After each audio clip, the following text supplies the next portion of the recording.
நாளைக்கான பிரமலை பார்த்தீங்கன்னா சேரனுடைய காலில் சுருக்கு பிடிச்சதுனால சேரன் நடக்கவே முடியாமல் ரொம்பவே கஷ்டப்படுறாங்க. அடுத்து வீட்டில் உள்ளவங்களும் அதுக்கு ஒத்தனெல்லாம் கொடுத்து பார்க்குறாங்க. ஆனால் வழி சரியாகாம சேரன் ரொம்பவே கஷ்டப்படுறாங்க. இது புரிஞ்சுக்கிட்ட சந்தா சேரனுடைய காலில் தைலம் தேய்ச்சி விட்டு சுருக்கு எடுத்து விடுறாங்க. சேரன் ரொம்பவே வழியால துடிக்கிறாங்க. அதை பார்த்துட்டு சந்தாவும் கண்கலங்கி போய் நிற்கிறாங்க. இதை புரிஞ்சுக்கிட்ட சேரன் அதெல்லாம் ஒன்றும் இல்லை, எனக்கு சரியாயிடுன்னு சொல்லிட்டு சந்தாவுக்கு ஆறுதல் சொல்றாங்க.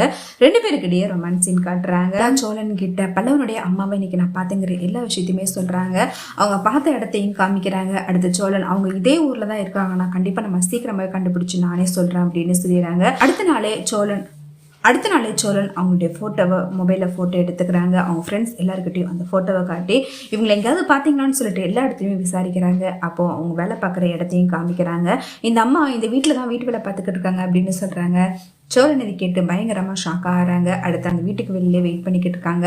அந்த டைம் பார்த்து அவங்க அந்த வீட்டை விட்டு வெளில வராங்க. அதை பார்த்துட்டு சோழன் வீட்டு கொஞ்சம் பேசணும் அப்படின்னு சொல்லிட்டு அவங்கள கூட்டிட்டு போறாங்க. சொல்லுங்க, உங்களுடைய குடும்பம் எங்க இருக்கு, நீங்க இப்ப எதுக்காக இங்க வேலை பார்த்துக்கிட்டு இருக்கீங்க அப்படிங்கிற எல்லா விஷயத்தையுமே கேட்குறாங்க. அதுக்கு அவங்களும் இது எதுக்காக நீங்க எங்கிட்ட கேட்குறீங்கன்னு சொல்லிட்டு கோவப்படுறாங்க. அடுத்து சோழன் அவங்க அப்பாவுடைய ஃபோட்டோ காமிச்சு இவர் வேற யாரும் கிடையாது, இவர் தான் என்னுடைய அப்பா அப்படின்னு சொல்றாங்க. அதை பார்த்துட்டு அந்த லேடி பயங்கரமா ஷாக் ஆகிறாங்க.